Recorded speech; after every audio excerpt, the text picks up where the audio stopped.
Likutei Sichos, Likutei, it's volume 19, the second Sicha for Parshas Nutzavim. This is a Rashi Sicha. I would say a pretty easy to understand Rashi Sicha, very logical and understandable Rashi, and it concludes with a phenomenal message, a lesson for Jews that transcends time and space, as you will see. So in the beginning of the Parsha, it says that Moshe gathered all the Jews together, and it emphasizes to say, Atem Nutzavim hayom kulchem. You all stand, kulchem, all of you. Take note of that. And then he says to them, the purpose of this gathering is to enter once again in a covenant with Hashem. In verses 13 and 14, he says to them, quote, Lo itchem levadim, it's not with you alone that I make this, I meaning Moshe on behalf of Hashem, make this covenant. Rather, but it is with those that are, quote, present here today with us, and, quote, those who are not present with us here today. All of us together are all entering into this covenant. So Rashi quotes the word, V'es asher einenu po, and those that are not here today with us.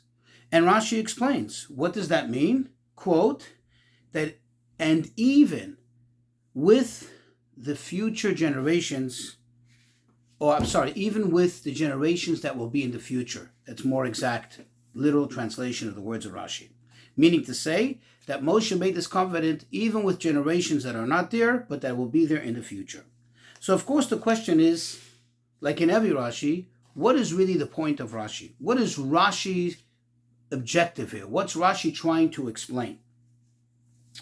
You see, it seems obvious that when Moshe says those that are not here today, that he's talking about those that are not here today. Because remember, the verse already told us that every single Jew was present. Men, women, children, babies, everyone was there. So this cannot come as a reference. This cannot be referring to those that happen to be non-present as Moshe is talking to them. Because all the millions of Jews that were alive at the time were present. So it's obvious, almost seems to be like self-understood and obvious from the verse itself, without the help of Rashi, that that's what it means. So why then would Rashi feel a need to explain it? So the truth is that there are some commentaries, there are commentaries on Rashi, and they attempt to explain it this way. They say that Rashi is really trying to explain how this was possible. How was it possible to make a covenant, to impose an oath on those that are not present? If they're not there, for example, you and I that are now studying the Sicha, we weren't there physically, or at least it seems so. How can this apply to us? How can something which Moshe said back then apply to us? And therefore Rashi emphasizes, according to their explanation, that Moshe is talking to those generations that will come. And they have two ways of explaining it, how this is possible. Number one, you can just make the argument, which is also something that's used when it comes to, for example, Mount Sinai, that the souls of all future generations were present. That's the way some explain. Others explain, relying on a concept that we find in the Talmud, which says, B'ra kared avua, which literally is translated, a son is like the foot of the father, meaning every next generation is really a continuance. It's like just like a foot is part of you. It's a continuance of you. So too, every new generation is a continuance of the generation prior to them. Therefore, according to this way of thinking, what the verse is telling us is that Moshe, by imposing and making with them a covenant, that already continues on and on and on to all future generations. However, the Rebbe does not accept these explanations of these commentaries for the following reasons. First of all, if that is what Rashi's objective is, again, namely, to explain how it's possible, then, in all due respect, That is exactly what's missing from Rashi. Rashi doesn't say how, he just tells us what. He just tells us with the future generations, which, like we asked, seems to be obvious and self-understood from the verse itself. So Rashi doesn't say that. If that's what Rashi's objective, Rashi should have spelled it out clearly. Moreover, says the Rebbe, why would there be a need to explain that? We many times find in the Torah, for example, something I already mentioned, the giving of the Torah, the instruction of all the mitzvot, which Hashem spoke to the generation that spent the 40 years in the desert, and yet it applies to me and you equally as it applied to them, although we didn't hear it from Hashem. And all the other various covenants that were taken, that were made, again, they apply to us, as well as to every Jew in past and future generations. And nowhere do we find that Rashi felt the need, so to speak, to explain it, to elaborate on it. So this cannot be, this is a further argument, that this cannot be the actual objective of Rashi. And other interesting questions. For example, if we look into the Talmud, which seems to be the source for this explanation of Rashi, the Talmud, in referring to these words of the verse, quote, and those that are not here today, says the Talmud, what does this mean? A, the coming generations. I want you to notice the difference. It may sound to be very, very insignificant, but there's a tremendous emphasis here, as we're going to soon explain, that the Talmud says the coming generation versus Rashi, who said all the generations that will be in the future. And number two, says the Talmud, this is a reference to all the converts. All the converts that will convert in the future, they too were now bound by this covenant. However, the question is, number one, Rashi doesn't seem to at all mention anything whatsoever about the converts, which would have been a nice explanation, and that's what Moshe is including, those that are not yet here, because converts are not yet here. They're only coming in the future. They're not even a continuation of this generation. Because every even child understands, at least on a very basic level, that when someone converts, it's like you get a brand new soul. It's not something that was a continuance and involvement. It has a pedigree that can go back. It starts at that point. So why didn't Rashi say that? But Rashi doesn't say it. So it's obvious from this that perhaps Rashi has a totally different objective here. Rashi is telling us something totally different. And another interesting question, and this already I pointed out, why is it that the Talmud says, quote, the coming generations, whereas Rashi, and we know Rashi is very accurate and very precise with his expressions, Rashi chooses to say the generations that will come, that are to come in the future.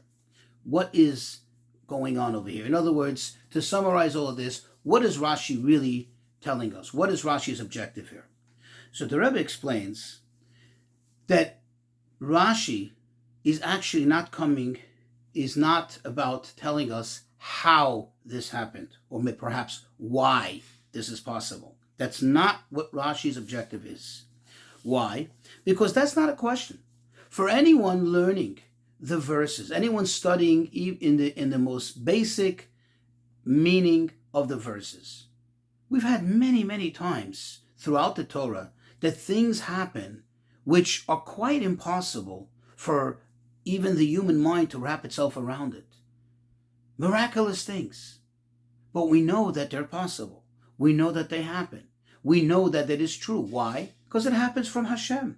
Hashem transcends any limitations, any finite restrictions of time and space. So to us, it's no big deal that Hashem could, that it's possible for Hashem to make a covenant with a future generation. The fact that Moshe is the one speaking and says, quote, I am making it with you, is of no issue.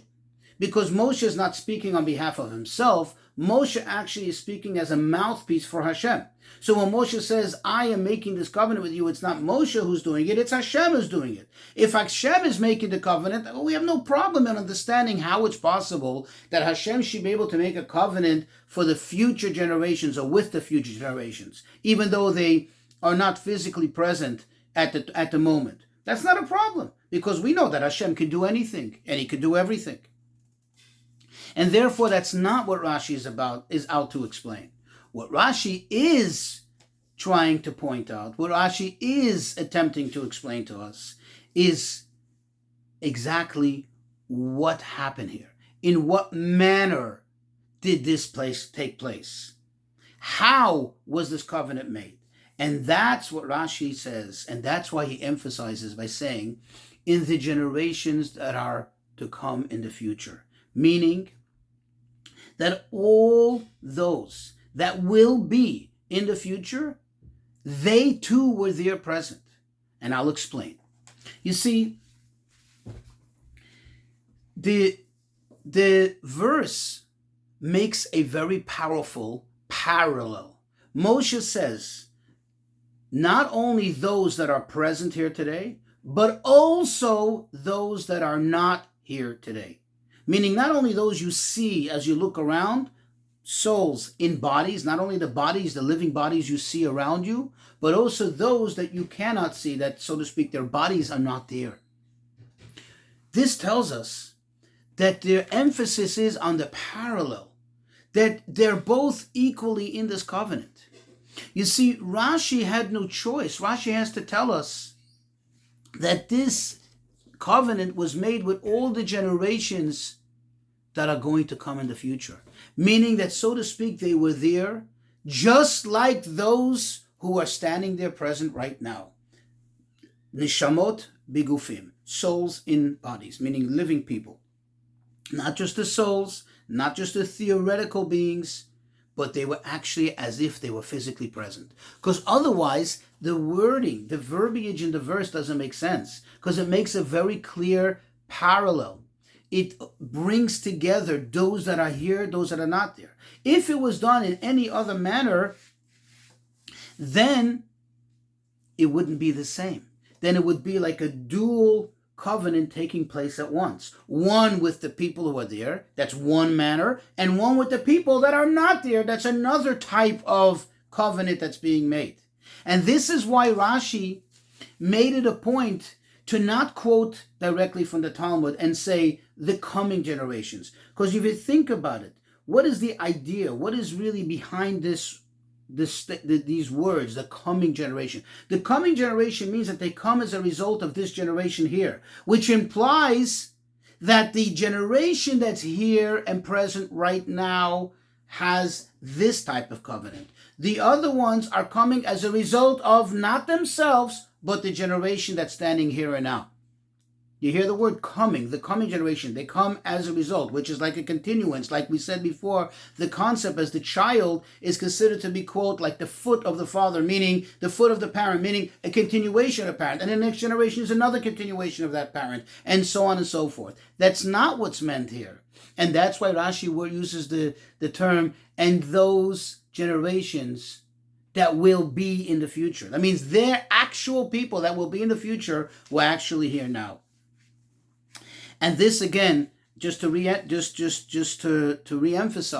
Rashi derives from the fact that Moshe said the words, quote, those that are here today and those that are not here today. He put them both parallel.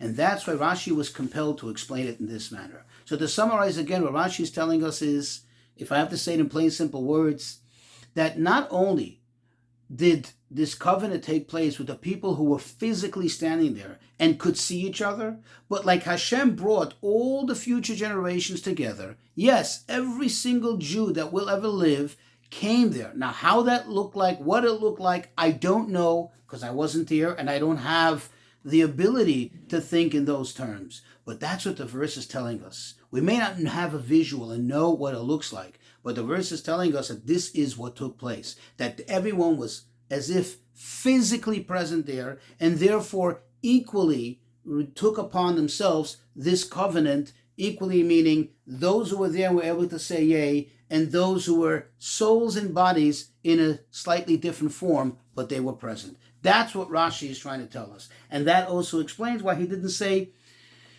converts, because this is not a distinction. Converts would be a distinction, saying those that are not here today are not a continuance of the ones that are here today. No, the converts, like you, like me, any convert that will be in the future, a soul in body, from that moment on that they convert and become that full-fledged Jew, they too were there at the time of the covenant.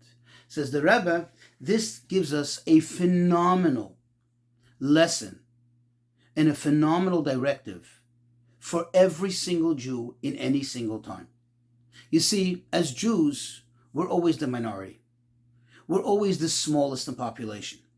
And therefore, perhaps a Jew can sometimes feel down, feel insignificant, and feel like, how can I ever get this done? How can I ever make an impact on my surroundings, on the world around me? I'm just but nobody. I'm powerless. I'm just a small, tiny force against the big masses, against the big forces that are out there.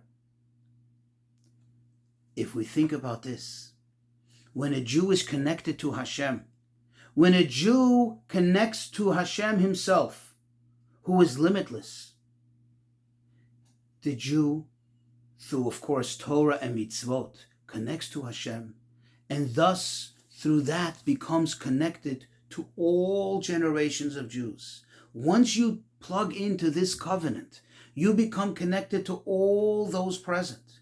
Now, your power is not just qualitative, it's quantitative. It's as if we are connected to the millions, to the hundreds of millions of Jews who ever lived in the past and will live in the future, and together will arise at the resurrection of the dead. So this is a very, very powerful lesson. True, if we just look physically around us, we see but a couple of Jews, a handful. You can count them. But when we think about it, we think in terms of this verse, of this covenant, we are hundreds of millions strong. And this is always read right before Rosh Hashanah. Because in the power of coming together, we have this special, tremendous affirmation of our power, of our oneness. And this brings us to the blessing of a Shana Tova, of a good sweet year, a Ktiva Chatima Tova, that we all be inscribed and sealed for a good, successful, happy year.